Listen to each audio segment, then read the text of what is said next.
Ei pessoal, estamos de volta aqui com mais convidados dentro do 32º Congresso Internacional de Prática Ortomolecular. O assunto não acaba porque pela quantidade de pessoas que estão aqui poderíamos passar-nos até junho do ano que vem para o próximo evento entrevistando o pessoal. Mas essa não é a intenção, é trazer aqueles que de alguma maneira têm sido expressão dentro da ortomolecular e entre eles o nosso convidado agora é uma pessoa muito próxima de mim. Ele é especialista em nutrologia e, sem dúvida nenhuma, é um dos expoentes mais importantes, inclusive como conferencista dentro da área de ortomolecular, que é o Dr. Carlos Aldim. Carlos, vamos fazer assim um tipo de um ping-pong de perguntas e respostas. Como foi teu início dentro da ortomolecular? Toda vez que pergunto para alguém como é o início, falam, porque o Efraim foi meu professor. Podem pular essa parte, porque senão parece um programa de autoelogio. Então, de como você terminou entrando dentro da ortomolecular, porque você é um dos, apesar de ser jovem, você é um dos mais antigos na área hoje em dia. Oi pessoal, primeiro obrigado pelo convite e parabéns pela iniciativa e claro que estou muito contente de participar desse programa. Bom, respondendo à minha história na ortomolecular, eu tinha feito o primeiro ano de cirurgia, residência de cirurgia, e não estava muito feliz porque na cirurgia você faz muita coisa prática, muita coisa técnica e você não estuda muito. Meu intuito era pensar e estudar mais. Tá? Tinha duas opções, ou Buenos Aires ou São Paulo. Não pensei duas vezes e vim para São Paulo. Tá? E bom, aí tive a oportunidade num jantar X de conhecer o Efraim e saber um pouco da história dele numa noite. Fiquei muito interessado, fui atrás, me inscrevi no curso, fui convidado para entrar no meio do curso, mas preferi iniciar de zero o curso, acompanhar todos os tipos de atividades. E mientras fazia a especialidade de geriatria, o estágio de geriatria, que terminei fazendo no servidor público e no Hospital das Clínicas, né? Mientras fazia isso aí, fui acompanhando tudo que se referia a ortomolecular, os cursos, atividades, etc. Tá? Praticamente na época não perdia nada. E o que me chamou muito a atenção é que ao terminar a geriatria, meu trabalho de conclusão foi a medicação do paciente geriátrico, farmacologia do idoso, farmacologia geriátrica. E quando fui excluindo a medicação do cardiologista, do clínico, reumato, etc., tá, sobrou vitaminas para o paciente da terceira idade. Tá? Mas quem manejava melhor as vitaminas era a ortomolecular. Então não pensei duas vezes, entrei de cabeça, minha dedicação foi 100%. Tá? E assim, né, praticamente desde 1997 até a data, não faltei nenhum congresso, nem como presencial, nem como conferencista. Estou muito orgulhoso disso, né? E praticamente não tem paciente que não utilize os conceitos da ortomolecular para melhorar não só a qualidade de vida deles, sino tratar as diferentes doenças que os acometem. Qual é o perfil de pacientes que você atende hoje? Meu perfil de pacientes é variado, né? Vai desde algumas crianças com problemas alérgicos, espectro autista, doenças neurológicas, tá? Até jovens, né, que têm problemas de saúde mental ou pacientes de idade. Normalmente são casos, até pela minha formação, até pela pessoa com quem aprendi tudo que aprendi, que não preciso falar, atendo casos difíceis. Normalmente são pacientes que já foram para outros colegas, passaram pela medicina convencional. São pacientes onde normalmente recebem até o veredicto de que, ou a sentença de que não tem mais nada que fazer para eles dentro da medicina convencional, que o tempo de vida para eles é curto, etc, etc. Estou falando de pacientes com câncer, pacientes graves, né? Então, normalmente meu perfil de paciente é aquele paciente chamado de poliesculhambado, né? Aquele paciente onde melhorar a qualidade de vida em 5, 10, 15, 50%, para ele é muito. Para o paciente faz muita diferença. Baseado nesse tipo de pacientes que você atende, Você diria que na tua experiência, qual é a tua margem de sucesso? Considerando que margem de sucesso pode ser considerando que um paciente que tenha melhorado clinicamente, um paciente que tenha se reincorporado socialmente, um paciente que tenha diminuído o consumo de medicamentos e substituído por nutrientes, e a que você atribui aquele número de pacientes que eventualmente não dão certo, porque a medicina é um tratamento de meio, não é um tratamento de fim, e pelo tanto ninguém espera que o médico seja um mágico e resolva todos os problemas, mas sem dúvida você tem uma boa escola e você provavelmente brinda tudo aquilo que você sabe para o paciente, considerando a gravidade e a complexidade dos quadros que eventualmente você trata. Bom, essa pergunta me deixa pensando, porque sempre penso o melhor para o paciente, independente de onde ele começou, como ele vai fazendo o tratamento, né? Mas muitas vezes recebo o paciente até com um diagnóstico que não é adequado do paciente. Os exames, tudo está falando no diagnóstico, e por X motivos, ou por o paciente ter passado por outros médicos, vários outros médicos, tá? Não prestaram atenção na história do natural, da evolução da doença, e terminamos até muitas vezes corrigindo alguns diagnósticos, né? Isso falo com toda humildade, não com o intuito de desmerecer ninguém que tenha visto o paciente. Agora, a minha margem de sucesso é muito difícil dar esse valor, mas sim posso dizer para vocês que sou muito obcecado quando chega um paciente no consultório, tá? E ele está polio esculhambado, então meu intuito é sempre primeiro melhorar a qualidade de vida do paciente, né? Essa qualidade de vida varia, como eu falei agora há pouco. Tem pacientes que voltam e falam: nossa, doutor, me sinto totalmente resolvido porque tinha uma crise, tinha um quadro asmático ou tinha algum problema que normalmente não se tinha se identificado a causa. Resolvendo a causa, o paciente se sente próximo do 100%. Assim como tem pacientes que pode parecer até um quadro fácil, mas vários motivos, vários fatores fazem com que esse paciente não tenha uma boa resposta, tá? Devido ao fenômeno chamado de individualidade bioquímica. Tá? Alguns não respondem da mesma forma que outros pacientes, tá? E termina dificultando um pouco a melhoria. Mas mesmo assim, o paciente poderia dizer que entre 8 e 9 de cada 10 pacientes saem do consultório com algum grau de satisfação, com um grau de alívio, tá? E sempre com a resposta de que algo melhorou a qualidade de vida deles, mesmo que a doença não tenha sido bloqueada, não tenha sido curada, não tenha sido revertida. Em se tratando de pacientes com doenças crônicas e que evidentemente ele provavelmente vai portar isso pelo resto da vida, você mantém a mesma intensidade de tratamento no paciente durante todo o período ou vai fazendo alterações para mais, para menos, e você faz tratamentos de tipo nutricional, parenteral, etc. Se mantém a mesma intensidade até o fim da vida do paciente ou vai regulando o tratamento de acordo com as necessidades do paciente? Qual é a incidência de efeitos colaterais que você tem visto com a utilização de diferentes tipos de nutrientes, da mistura que se faz entre suplementos como vitaminas, minerais, aminoácidos, com fitoterápicos ou com eventualmente ácidos graxos, e deles eventualmente com a utilização dos medicamentos em uma forma iatrogênica? Bem, essa foi uma pergunta longa, mas dá para ir fracionando e ir respondendo a poucos.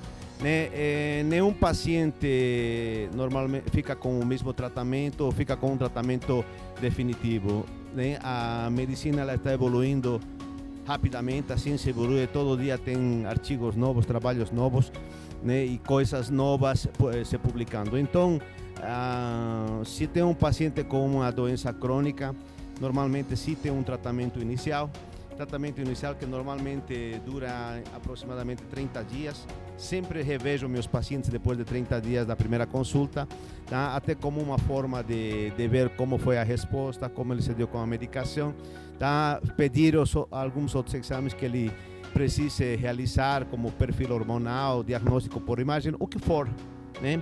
E na volta, com toda a informação que normalmente eu preciso, que normalmente eu arrecado, né, levando em consideração a anamnese, os exames de laboratório, alguns testes funcionais, tá? Então, sim, aí monto um protocolo, um projeto para o tratamento dele.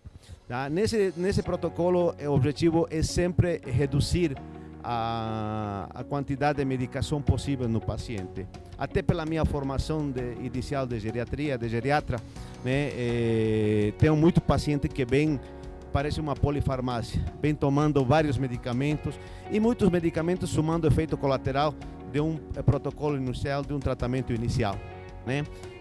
Então, normalmente, quando é possível, reduzir ao máximo, deixar o menor número de medicamentos possíveis, tá? E se, em relação aos nutrientes, utilizo praticamente a grande parte dos nutrientes que estão disponíveis no mercado, vitaminas, minerais, aminoácidos, né?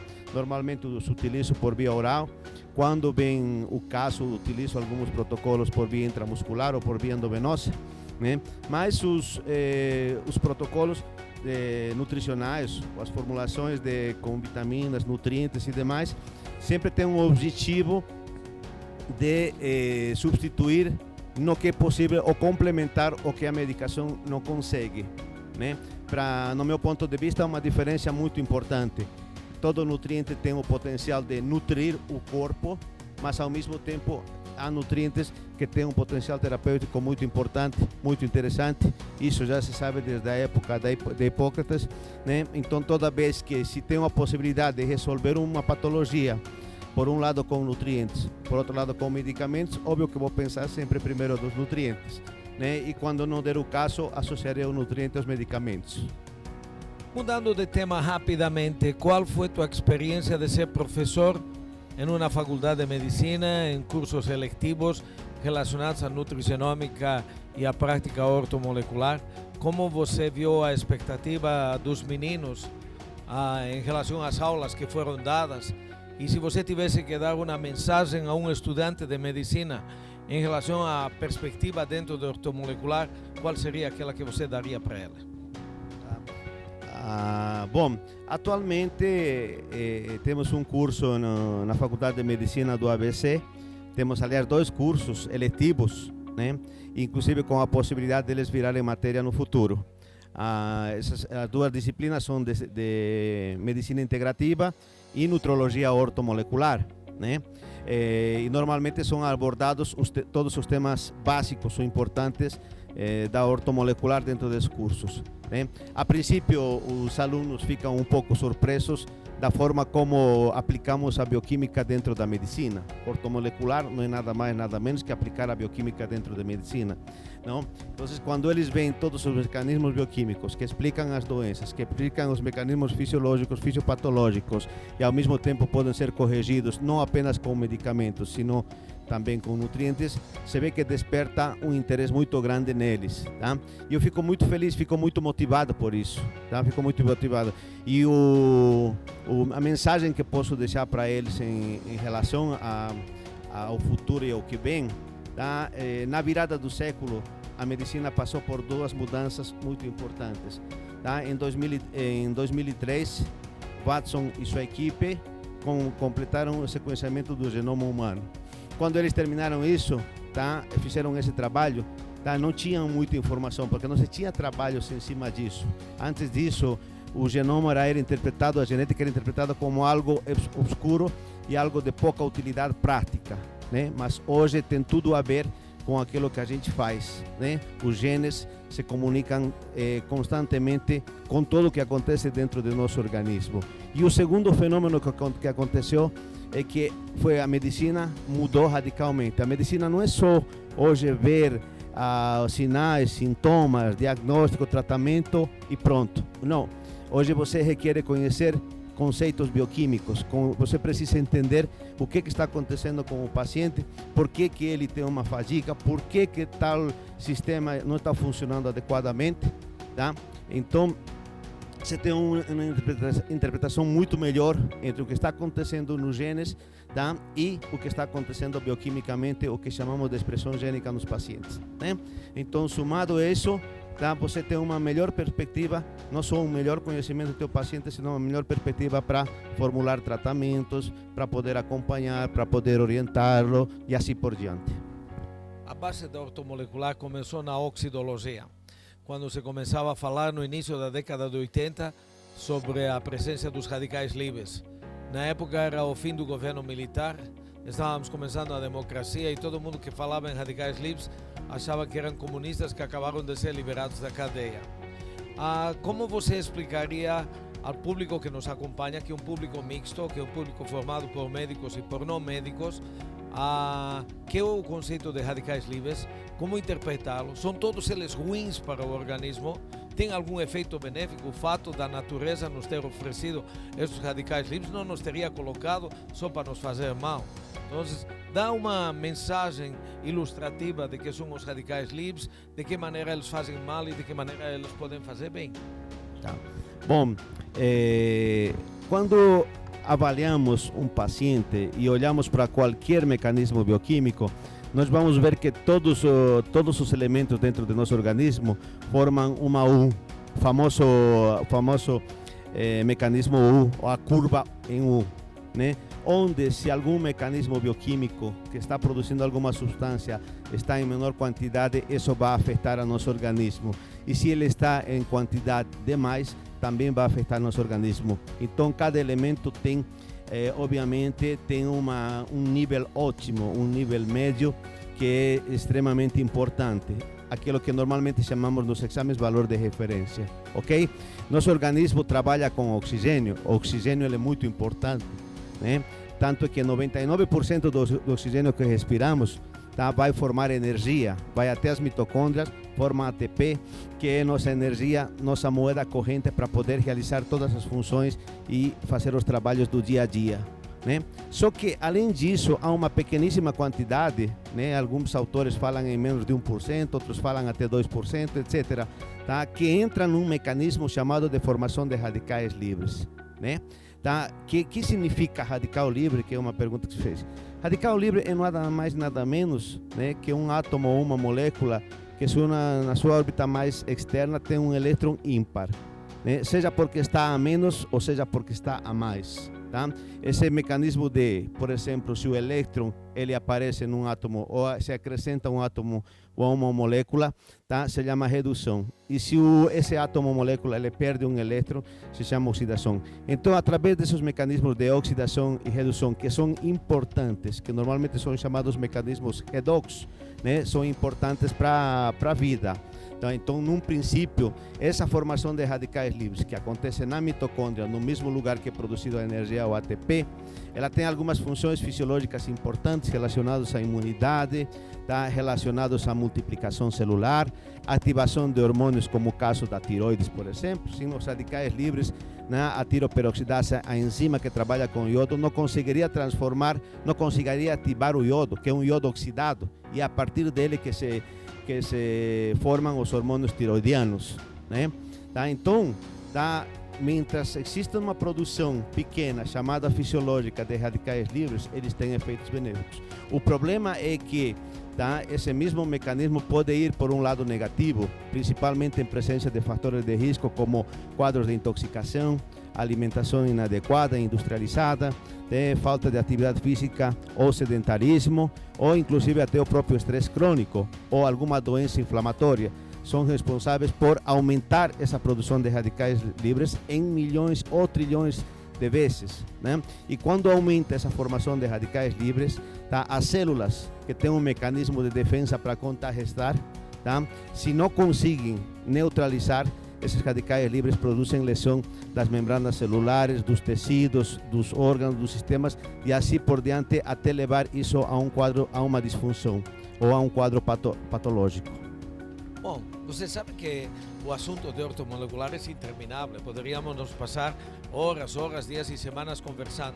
Seguro. Mas, lamentavelmente, o tempo na TV é sempre um tempo bastante limitado e temos que tentar aproveitar o melhor possível dela. Então, vou te fazer uma última pergunta. Ela é altamente controversa, mais que controversa, é uma ironia que acontece quando você encontra um colega na rua ou um paciente que vai para um outro colega e ele vai falar, puxa, eu faço ortomolecular. Normalmente a grande maioria dos colegas que desconhecem a ortomolecular a grande maioria desconhece porque não tem nem a curiosidade de estudar de que se trata a ortomolecular e vai falar para o paciente, esse é o tratamento que se colhe cabelo do paciente, depois se joga na mesa e dependendo para que lado o cabelo tira, esse paciente tem diabetes, se tira para o outro lado tem artrite reumatoide, se caiu bem no meio é hipertensão arterial, mas se todos caíram juntos é porque está saudável. E também falam, e depois a senhora toma um soro que fede, um soro que tem um cheiro muito intenso.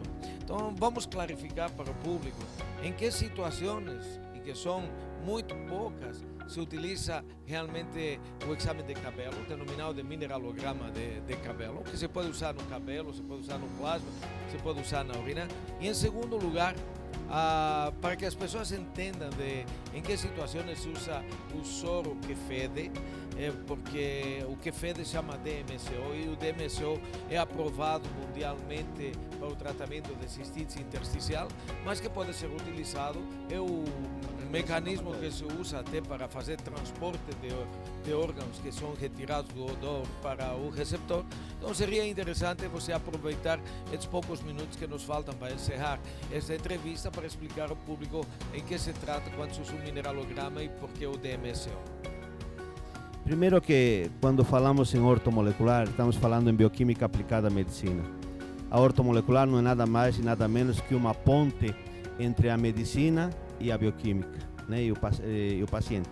Bem, esses dois tipos de procedimentos, tá, que se fazem dentro da prática ortomolecular, né, lamentavelmente o mineralograma de cabelo ele foi banalizado, embora seja um exame reconhecido pela Organização Mundial da Saúde e aprovado nos anos 80 do século passado, tá, como método de diagnóstico ideal para atletas, principalmente para ver se tinham utilizado substâncias inadequadas ou não. Tá? Atualmente o mineralograma é utilizado não como um exame de rotina nem como um exame frequente, mas sim em pacientes quando há necessidade de fazer um screening, quando há necessidade de ver se esse paciente pode potencialmente estar intoxicado em forma crônica, já que uma das melhores formas de avaliação crônica, segundo a própria OMS, é através do cabelo, através da unha, através de algum tecido chamado tecido de excreção. E sobre o DMSO, que é aquele que deixa esse cheiro e demais, né, embora exista hoje um substituto chamado metilsulfonilmetano, ou mais conhecido como MSM, que dentro da célula se transforma em DMSO e não deixa esse efeito residual. Esse efeito residual do DMSO, que normalmente os pacientes se referem a cheiro de alho, pamonha e demais, tá, é uma das poucas opções terapêuticas que o paciente tem quando o paciente com uma doença grave como uma artrite reumatoide não responde, por exemplo, ao tratamento convencional, seja metotrexato, seja cloroquina, então, ou até uma terapia biológica que cada vez está de moda, e até pelo custo, né? Uma terapia biológica é um tratamento extremamente caro, tanto que o paciente, se não tem condições e não consegue a medicação via SUS, via governo, ele praticamente fica sem tratamento à mercê e termina deformando todas as articulações, além de ter que conviver todo dia com níveis de intensidade de dor bastante elevado, não? Então, ele está aprovado sim, como você falou, para cistite intersticial, né? Mas cistite intersticial é uma doença inflamatória, tá? Então ela se estende sua aplicação para todas as doenças inflamatórias crônicas, onde há um controle bastante importante do mecanismo inflamatório e na redução da dor delas. Então, o DMSO é uma opção terapêutica, é utilizado normalmente por via endovenosa. Em algumas situações se utilizam outras vias, como a intravesical, etc., ou a própria via transdérmica, onde melhora até a penetração de algumas substâncias, medicamentos, nutrientes, hormônios, etc., o que o paciente estiver utilizando, tá? E não precisa ou não pode ter passo hepático, seja por qualquer mecanismo. Bom, Carlos, muito obrigado por todas as informações que você dividiu conosco, com o público que nos acompanha. Teremos muitas outras oportunidades e muitos outros assuntos para degladiar e para informar tanto aos colegas quanto ao público que acompanha. Quero agradecer-te o tempo que você dispôs, parabenizar por tua participação no Congresso e te aguardamos em muitas outras vezes para poder continuar discutindo assuntos inerentes à ortomolecular. Bom, também quero agradecer o convite e a participação e claro que para mim também foi uma grata surpresa e sim, com muito prazer voltarei e estarei quando for necessário, quando for o caso. Muito obrigado a todos e não deixem de assistir e seguir na rede. Pessoal, mais informações daqui a pouco.